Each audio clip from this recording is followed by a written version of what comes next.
Hello and welcome to the first match review episode of the Palace Way podcast for the 2025-26 season. We're talking Chelsea away, a 0-0 draw. And with me today to talk about it is Bobby Manzi. Bobby, how are we doing? If I could unmute myself, I'm very good, thank you. Enjoyed Chelsea yesterday. I thought we did all right actually, and I'm sure we're going to get into that soon. How are you? Good, dodging a little bit of bipolar Tampa weather here. Black storm clouds coming in, pouring, and now sunshine's back out. So jacket on, not knowing if I need a jacket on, just kind of Florida balcony life. It might rain again in 20 minutes, but to someone who had a little more fun outside celebrating a point away at Stamford Bridge. Let's go down to Max. Max, you were at the match. What did you think? How did you feel? Was it happy with the point? Did you feel coming away that we could have had more with it, or something that's a point away to Big Six, never bad? Well, first of all, I'm happy to be back on the pod as well, new season as well, same faces, very happy. In terms of the game itself, again, just happy to be back in a away end. Went down from Derby, which was it's a little less further than my usual travels from Sheffield, but yeah, it was good. It was good. It was a good day out. I think with the match itself, we were loud as usual in the away end. I was sat right next to the Chelsea fans, which I always get some enjoyment out of. But yeah, I think it was good. I really liked the UEFA chants as well, which I feel like we are going to hear very very loud on Thursday, very very loud on Sunday. Very nice, and I will sit here and I say I do think that we was robbed. We'll go into the disallowed goal a little bit more later. But I think if you take that away from it, I think a point is fair. I think defensively we looked quite solid. Um, Kind of shut Chelsea out at times. You could say that Chelsea were quite flat themselves, so it kind of played into our hands. They didn't really seem to get Palmer on the ball too much, so he didn't really seem to cause any issues. They kind of lacked the quality, and it just kind of played into our hands, allowed us to play our football, play our kind of playing through the transition really, which helps us. But yeah, all in all, I think a draw was fair, and we mustn't forget that that's a poor result for them, and it's quite a decent result for us. I feel a clean sheet at Stamford Bridge. I think most teams in the Premier League would take that really with their attacking options nowadays. So yeah, I think a draw was fair really. We didn't really seem to offer too much going forward. So apart from the free kick, I think I couldn't really see us scoring. So yeah, 0-0 I think is probably pretty fair from our point of view. Yeah, the third consecutive match between Palace and Chelsea that a point was shared. The first two being 1-1. This one with a 0-0 0-0 for my non-Americanness, if I will, go through there. Um, a goal that could have been with Eberechi Eze, and for the second season opener in a row, an Eze free kick is disallowed via VAR. So, Bobby, let's go to you for that one. What do you think of that call? You want to get a little more in detail with it? I think you had a post or two that kind of talked about exactly what happened with it and how rare of a call it was. Yeah, so I actually wasn't aware of the rule before it happened. I had no clue whatsoever, but it was brought in 2019 that a player cannot be within a yard or a meter, which is quite strange that they're interchangeable anyway, but can't be within a yard or a meter of the wall. And well, if you think to the letter of the law, Mark was, and he barged Caicedo out the way, bit shoulder to shoulder, which is, if that's open play, then that's absolutely fine. But because he was within that yard of the wall, the goal was then ruled out after a VAR check just before the game was about to kick back off.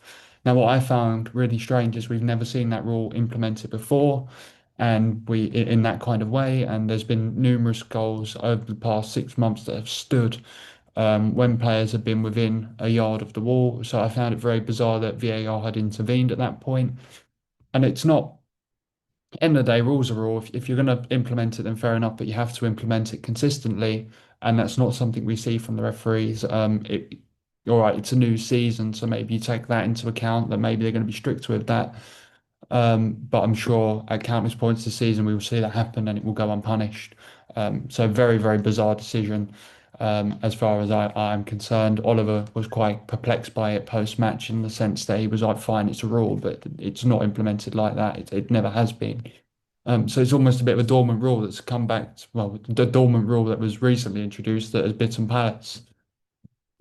That was how it really felt in the stands, because we were all, we were celebrating. We thought not only have we scored, but Eze scored as well. So it just, made it feel that little bit more special. And then all of a sudden we're seeing the referee in his earpiece, and you're thinking, how on earth is this going to get disallowed? We were all so confused. One thing I will praise though is I did like the stadium announcement. How, for I something didn't like that, hear we it. all well, that's the thing. We did, because we were all. It very much looked like they were about to disallow it, so we were all quite quiet and we all listened. And he said away number 6 is within a meter of the wall, therefore it becomes an indirect free kick, Yeah, yeah. and then that was why it was disallowed. But we were me and it, everyone that was around me in the stands were sat there thinking, we didn't, just like you said, we didn't even know that this was a rule. I'd never even heard of this before. Well, I don't know if it's I go on. assumed, yeah, I assumed that they had given a foul on the barge. Um, to which point I was like, well, you can't be given a foul for that because, you can go shoulder to shoulder with someone. I don't see where the issue is there. Eze's approaching the ball to take his shot. I didn't quite understand that. So, yeah, I totally agree with you. It was really, really strange. And from where we were sat in the press box, obviously, once they'd realised the goal was going to be disallowed, the Chelsea fans were already celebrating anyway. So we were deafened by that. So I just sat there with no idea what had gone wrong. I tweeted about what a shocking decision it was. Then loads of people in my mentions, he's within a metre of the wall. I'm like, what are you talking about? Have I been oblivious to a rule for my entire life? So then I got onto IFAB and realised it was introduced in 2019. Yeah, it's an interesting rule, and like you said, one that was never previously enforced. So, Palace just again getting hit with the old letter of the law. That's been the story of this summer, unfortunately. Moving to that game though, for the first half, Palace seemed to be the more attacking side. They seemed to get there wasn't many pure chances, but they had more shots on target. They had a higher level of XG. Chelsea's XG per shot, which is just in layman's terms, essentially the average quality you're getting on each shot. So how likely is each shot to go in on average was 0.5, which would be 20th in every Premier League season since they've started doing that stat, extrapolated over into the next 37 matches. So Palace was playing well, and that's why I want to take it to you, Max, as someone that was there. You mentioned Chelsea looking a bit flat, and maybe they did was for opening match, but how much of that do you think had to do with how Oliver Glasner prepared his squad to look out of possession and be a bother to them?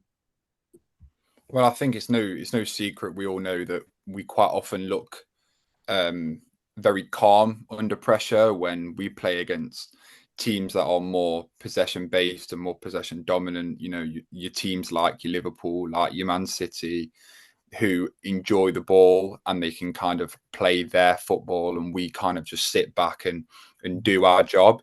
But I think Glasner has drilled his ideology and his way of playing football into the players, and it becomes even more obvious now. Now he's got this, I say this 11 that might not be that 11 for much longer, but the 11 that he's got, I think he's drilled in so well, and everyone seems to know their jobs. And I said previously that Chelsea looked flat, and yes, they did look flat. But whenever they did kind of start to um, go on to the attack, or starting to look like they were on the break, or there was a promising move, we just seemed to shut them out, and um, it didn't really seem like we were ever under pressure. And I think that's just kind of said, Pat. I think a lot of it is Glasner and the way that he manages the team, and how well drilled the players are into defending against those kind of setups. Yeah, and I think he's starting to get a reputation amongst other clubs in the Premier League, and people are starting to prepare for Crystal Palace now, which is something that, even a season or two ago, you would never think that we could truthfully say. But Chelsea with Maresca, they normally play in this back four that converts into a back three. We've seen that before, but it's usually Cucurella having free reign on that left side and really in that classic possession play or positional play 3-2-5 shape where they're susceptible through the middle. If you break through and you have that transitional moment in that middle two, you really have to hope that the defenders are in good position or you can get beat on the counter. And that's exactly where Crystal Palace under Oliver Glasner have been so lethal and so deadly is in those transitional moments. So what Maresca did yesterday was he kept another player back. Instead of being a 3-2-5, it was really a 3-1-2-4. So instead of going up and overlapping, most of the first half, especially, Cucurella was playing inverted, almost as a left-sided eight, where Enzo is a right-sided eight, and you had Caicedo right in front of that back three. So he kept another person in midfield, and I think that took away a lot of our chances on the counter, which we didn't have many, but it also made them just completely complacent in possession and really falling into our hands because just watching our rotations, there was never really a time where we were at much of vulnerability. We were rotating well, and I think that was because Maresca legitimately prepared for how Palace hit on the attack, and that's something to really be proud of. I think we're winning trophies, we're winning community shields, and now top sides are planning for us instead of just saying we'll take their game to them. So I think that explains a lot of the first half, but I also think it's a feather in the cap of Oliver Glasner, whatever the season goes with. And it shows how good our 11 is. But in the second half, I think what showed was how once that 11, maybe 2 or 3 players off the bench can compete with that. But after that, there's a significant drop off of what's needed. And with a side like Chelsea that has all the depth, you saw the second half kind of have a different story. So, Bobby, I'll throw it to you on that one.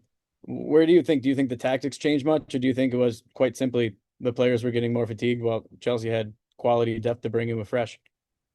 Yeah, no, I think Chelsea's substitutions really changed the game. Esteval and Liam Delap in that last 15 minutes, I thought really brought Chelsea to life because in the first half, I felt like Palace were absolutely exceptional. Were by far the better side. Beside that one chance Chelsea had in the third minutes that was off the line by Ismail Assar, I thought they took the game to Chelsea well. I thought they looked a cohesive defensive unit and not compromising on attacking pizzazz. I thought they looked superb going forward. A couple of wrong decisions in front of goal, and maybe make the right decisions there, and you go into half time with a couple of goal lead. And then the second half, I thought that first half an hour was a bit of a stalemate, actually.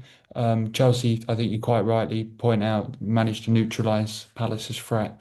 And as I already mentioned, it was that 15-minute spell at the end where Esteval came on and was really tricky down the right-hand side, the Palace left. Um, to which point he obviously withdrew Eberechi Eze for Justin Devenny, which for a couple of reasons Palace needed some more legs there. And equally, I think it was a bit of a defensive substitution to try and cope with that threat coming down that side. But on the whole, I thought it was a very, very impressive Crystal Palace performance. And if you look at their last 10 games as such, where they won two trophies in there while beating or drawing with the established top six and Aston Villa, it just shows you how much quality there is in that starting 11. And if you can build a squad there, if you can get that squad a little bit deeper, the sky is the limit for this Palace side this season because there is enough quality within that 11 to be competing in the top six, going deep in the Conference League and trying for cup runs.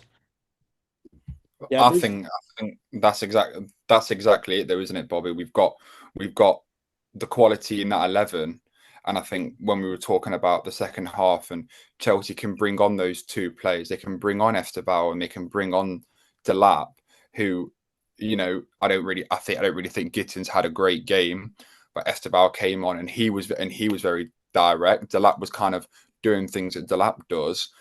Yet I think it was screamingly obvious that Glasner doesn't really trust to anybody on the bench to come on and fill in a role to go and score that winner. I've always spoke about Lerma and Devaney being runners, and they, that's something that you need towards the back end of the game, especially when it's 0-0. And we knew that with the substitutions that they'd made, we were going to, we were going to push on. Sorry, they were going to push on, and we were kind of going to hold off. And if we got that lucky counter attack, we got the lucky counter attack, but we didn't. I just think that fatigue became so obvious. I thought JP was absolutely blowing at the end. There was one of the corners that we got quite late on, and he was right below me, and you could really see it probably was a time where Nketiah might have come on for the last 10 minutes. I don't know. We just looked very, very tired towards the end, but I'm not going to knock them because, we still held on. Yeah, the one thing that I would say is when you're making the squad depth comparison is that you have to be careful when it's Chelsea because of 100%. the amount of resources and financial firepower they have at their disposal. Obviously, it's no secret they've made 51 signings or 50 signings, whatever it is, over the last, well, since Clear Lake have come in, and they've spent well over £1 billion now. So to say that Palace haven't got squad depth that, can change games when Chelsea can is a bit off the mark as such because of how much money they've spent. But No, of course, of I do course. think there is a good point to be made there in the fact that Oliver Glasner does not trust Jezran Raksaki, Odsonne Edouard, Roman Esse to an extent. You've got Eddie Nketiah and Mateus França out injured. And you've got no Daichi Kamada in the squad because he's injured. And then you look on the bench and it's just very bare. You've got Nathaniel Klein and Jefferson Lerma, who are your trusted stalwarts, if you like. But that aside, and obviously Borna Sosa is a new addition at left back, but there was no real need to make that substitution because it's number one, an attacking sub, and number two, I thought Tyreek was having a really good game. But it does feel like the squad is down to the bare bones, and they need some attacking flair to add, especially if you're going to lose someone like Eberechi Eze this summer to Tottenham Hotspur, which looks like it is possible. You need to reinvest that money very cleverly and look to be adding three players across the forward line to be able to compete in Europe. Because at the moment, Palace look like they've got gaps in attack. They need another centre midfielder, and so long as Chadi Riyad is out injured, they're two centre backs short as well. Right wing back, my understanding was that Caleb Kapora was viewed as the deputy to Daniel Munoz, and I think with the injury, among some other things, that has potentially changed, and they could possibly need to add a right wing back in there as well. So they've left themselves a lot to do in the final weeks of the transfer window. And I just think that Chelsea game is, as you rightfully point out, I know we've taken a while to get to that point, but is a good example of where you need those extra players to bring on when it gets a bit leggy and when players have been running non-stop for 75 minutes, you can make those changes. 5 subs in the Premier League now. We've had that for a few years. You need to be able to maximise that. And Palace, with the options they had on the bench, Oliver Glasner was forced to put Jezran Raksaki, who probably hasn't got a future at the football club, on the bench. So I think that tells you everything you need to know. Yeah, and you bring up a great point there too in terms of the substitution that was made. Was it a little too defensive? Nearly a quarter, so 24% of all the XG Chelsea generated for the entire match came in the 8-minute span from the 88th minute plus the 6 minutes of stoppage time. So a quarter of their entire quality chances generated came in the final 8 minutes of the match. And yeah, we talk about fatigue and all that. That's great, but it could also be a situation where you take off some attackers and you try to drop a little deeper and just see it out, and that substitution becomes negative by design, and you're just holding on for dear life, trying to withstand chances being created against you. So it could be something where we got too negative when we shouldn't have. But again, this is kind of like a dog chasing its own tail, because you could come back to, well, he had to get negative because he didn't have the quality of depth, or at least the quality of depth that he thinks is good enough. So it's kind of two sides of the same coin, but definitely an interesting way to look at it when you look at how the chances broke down. Standout performances. I'll give mine first, and I'll let you guys talk. For me, it was Munoz. That shouldn't be a surprise. I think a lot of people would say that watching the match. Covered the most ground, had the most sprints by far out of anybody that played, spent the most percentage of his time running or sprinting out of any other player. None of these things should surprise you. It's Daniel Munoz. He doesn't stop moving. There was a time where I think Mateta had a chance where he knocked the ball down, and I was thinking to myself, "Oh, this would be a good chance for Munoz to run onto the ball." And just right into the picture on the TV screen, Munoz just appeared and took it off JPM's legs, like hilariously so. Just always everywhere that you need him to be. Unfortunately, couldn't convert, but he played great as a two-way defender, attacking wingback. Max, who's yours? Probably Adam Wharton. I think I've said defensively that we were very strong. I do think there was glimpses of Wharton being magic, kind of strutting his stuff, picking that ball up on the turn. He picks the pass, he follows on. He picks the pass, he follows on, and it's almost like he knows every time the right ball to play. And I feel like I mentioned it on the pod before. It's one thing being able to recognize where the ball should go, or assessing your passing options and being able to recognize where it should go. But it's another thing to be able to actually have the technique and the ability to be able to make that ball, and he just seems to do it every time. I think D did get a little bit tired towards the end, but like I said, I think they all did really. But yeah, I just think it was a game where Wharton, against any central midfielders that I've seen, he never looks out of his depth really, and it just he was just allowed to do what he does best really. Yeah, I thought Tyrick Mitchell had a very good game, as I mentioned already. I think he probably made the most tackles of anyone in the game. I also thought Maxwell Sakwa was extremely dominant at centre back as well. So I thought defensively, certainly in that first half, that Palace were just so solid. So I would probably lean to one of those. Um, Eze in the first half was top class. I mean, it was one of his just star-studded performances. I found in the second half that potentially he was trying a little bit too hard, and maybe where he's had the speculation over his future leading up to the game, that he just wanted to prove how into it he was, and dedicated to the cause, and trying to just show the Palace fans, whether it was his last performance in the Palace shirt or not, that he's still giving his all.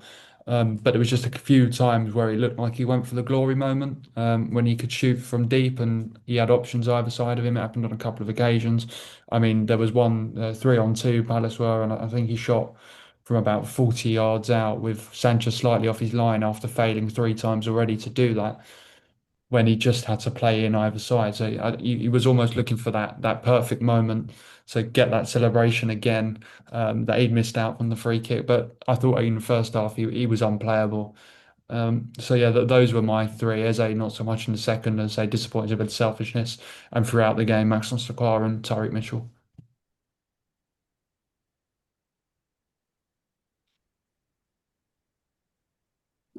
So we're going to jump straight to the Eze situation at the end. I think him getting subbed off was allowing him to have his moment. I know there's been a lot of talk about it. Bobby thinks not. I personally think it was. And then I was watching him. I'll let Bobby say his piece while he's shaking his head.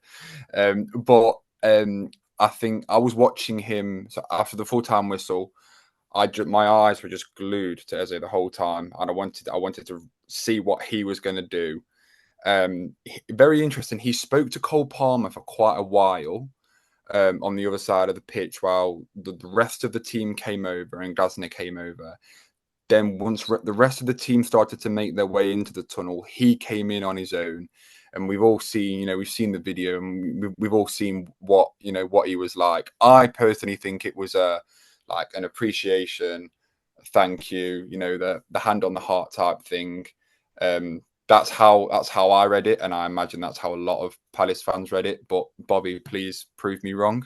I think it's been, look, I buy the logic of him going over to the fans at the end and having that moment. He was there for quite a while. Maxon Sakwa and Daniel Munoz were also in the vicinity, but they hung back to let Eze have his moment before thanking the fans himself. So I do feel, and I tweeted at the time, he did feel a moment.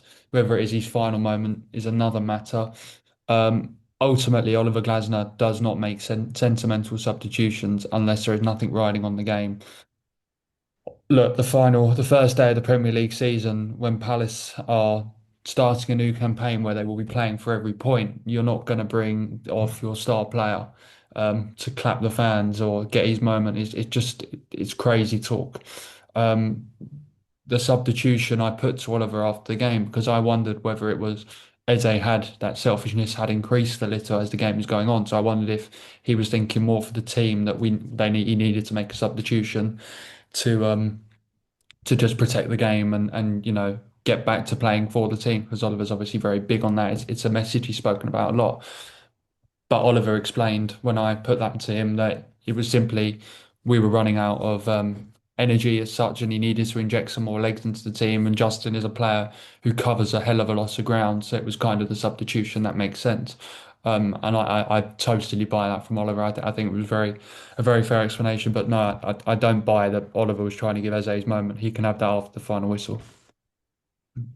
This is such a politician answer, but so do I think that Oliver Glasner subbed him out for that moment? No, absolutely not. He was the same person that subbed out Esse at Anfield when it was a Yeah. game, and just to prove a point. There's no way that he did that. But that being said, do I think that as he got subbed out, as I was looking around thinking this might be it for me, so I'm gonna make this moment into my moment? Yeah, I think that's what was happening. I don't think Glasner did it to give him his moment, but I think as I kind of took it as a moment of we don't know what's gonna happen. This might be the last one for me. If it is, I'm gonna enjoy it. I'm gonna accept it and embrace it. So I know I just basically agreed with both of you, but you're No, welcome. I feel like I've worded it completely wrong. I don't necessarily think that Glasner subbed as a to give him his moment. I don't think that. I don't think Glasner made the sub to give him his moment. I think he made the substitution, and Eze, like you just said, Pat, I think Eze took Yeah. that as his moment to kind of show appreciation and things like that. I don't think I do agree. I don't think Glasner is a type of manager, especially 0-0 Stamford Bridge, 5 minutes to go, first game of the season. I don't think he's a man to give him off, to give him his little sentimental moment. I don't think that was the sole reason. I just think while he did have his walkover to the manager, if just from the stands, it kind of felt like this is a goodbye. And then, like you say, yeah, he had it again at the end of the game. Yeah, I want to clear that up because I feel like I worded it to give that impression. I mean, it may not even be goodbye. I thoroughly believe that no matter what happens with Eberechi Eze's future, they will try and hang on to him until Friday at least, so he can play the Fredrikstad game and play for Crystal Palace in Europe after joining of them in the middle of the Premier League. And there's quite a nice story to it there. But ultimately, in a Conference League playoff, you need your best players, regardless of the opposition. So I do think there is a want there to certainly have him for that game. I wouldn't say I don't know if it was a farewell from Eze or whether it was a thank you because he's had a tough week and lots of talk about his future and the fans still there supporting his every move. Palace's FA Cup winning hero, someone who's always going to be loved at Palace regardless of what happens in the next 2 weeks. So I'm not certain if that moment was his farewell or whether it was just a thanks for this week, guys, and if it is farewell, then thank you for everything. But yeah, look, let's see what happens. There's 2 weeks left to go in the window. I don't foresee negotiations being easy between Steve Parish and Daniel Levy. They're probably the most nightmarish negotiators you could have in a room together in football. Um, However, it's no secret that Crystal Palace need to sell somebody this summer, whether that be Mark Guehi or Eberechi Eze. They've sacrificed a lot of money on Mark Guehi, not selling him this summer and now potentially losing him on a free. They can't really be in the same position with Eze again next season where they are with Mark now.